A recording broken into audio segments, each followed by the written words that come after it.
We are chilling here at the intro, please, madam. Kenny Hill Bakers Ken- in Ampang. Kenny Hill Bakers and that's a very weird, creepy intro, madam. Woo! Here I am.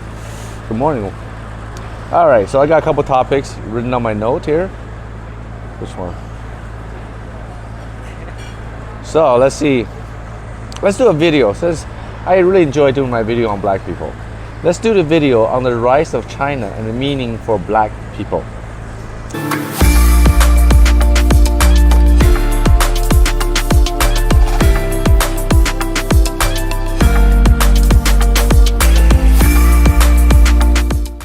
What does China mean for black people?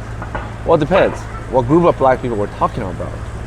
You have the American black people, which means very little to them because they kind of already missed the boat when it comes to the rise of China. Why? Because 30, 40 years ago, when China opened up, boatloads of white folks, boatloads of Asian folks, boatloads of Chinese folks, boatloads of Taiwanese folks, all went to China to do what?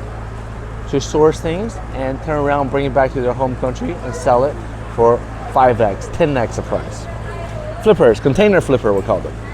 They were very successful. But oddly, we did not find any black people. Black people could sell anything in China. Electronics, hair products, beauty products, makeups, kitchen appliances, household item, anything. Right? Pop them on eBay, pop them on Amazon, pop them on wherever. But that didn't happen. So, and now, I think the rise of China means for American black folks is possibly death, because if there's ever a war, guess who they're sending in the front line? You, buddy. But what about for the rest of the black folks? Well, let's focus on the African black folks. What do you think it means for African black folks, Mama? What do you mean? What does the rise of China mean for African black folks? To get help.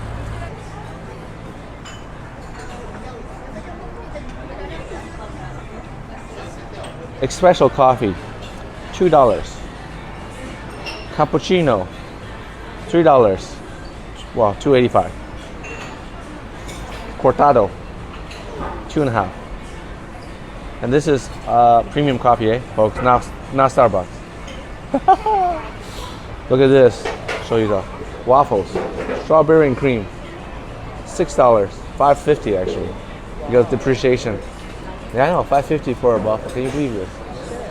In US, it'll be $10, $15. 1/3 the price.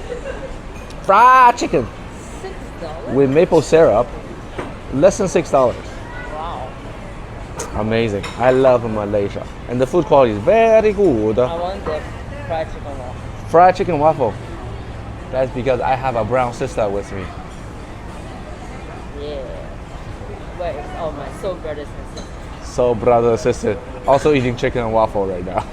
Some other places. Back to black folks in Africa. White And folks, White folks? yellow folks. Yellow They folks? Order first. Yellow folks do want to order. Yellow folks want to order. Okay, let me post a video on pause.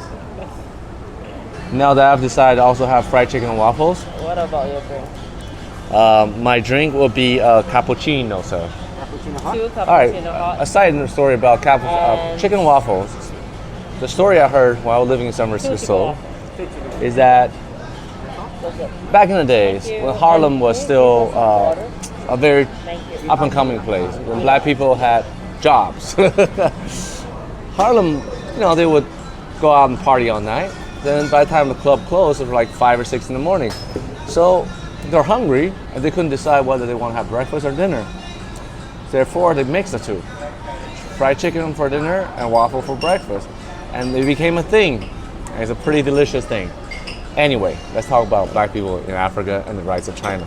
So if Africans are smart, they can use China and Chinese money, Chinese construction capabilities, Chinese infrastructure building capabilities as a tool to develop their country. Very much the way Chinese use Western technology to develop its country, right?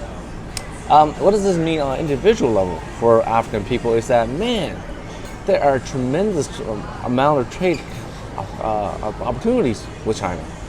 Whether it's buying things that China has made, or selling to China minerals, oils, precious metals, everything, all the wonderful things that Africa has abundant of. In the beginning, this is the first stage. Well, don't calm down. Don't say, oh, this is exploitation.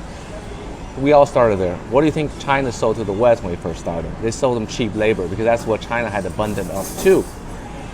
After you do that, rest of the journey is dependent on the African people. If they're smart, like Chinese people, they work hard, they go to get educated in the West, in Asia, they learn technology, and they develop their own things. Eventually, they will have high value stuff, they can sell it back to the Chinese. But at this stage, it's not realistic to ask Africans to sell high-end stuff to China because they don't have the technology to make anything high-end. I'm sorry to say this, but it's true. And if you can't accept it, look in the mirror. Sorry, real talks, buddy, real talks. But if Africans are smart, then they can slowly, eventually develop technology like Chinese is doing, and making things on their own. And of course, labor in China is going to be in Africa is going to be cheaper than China. So at some point, they can flip the game and do the same thing with Chinese as Chinese done to the West. Voila, that's what it means of Rise of China to black folks in Africa. Use it as a tool to develop, to learn, to grow, and be strong.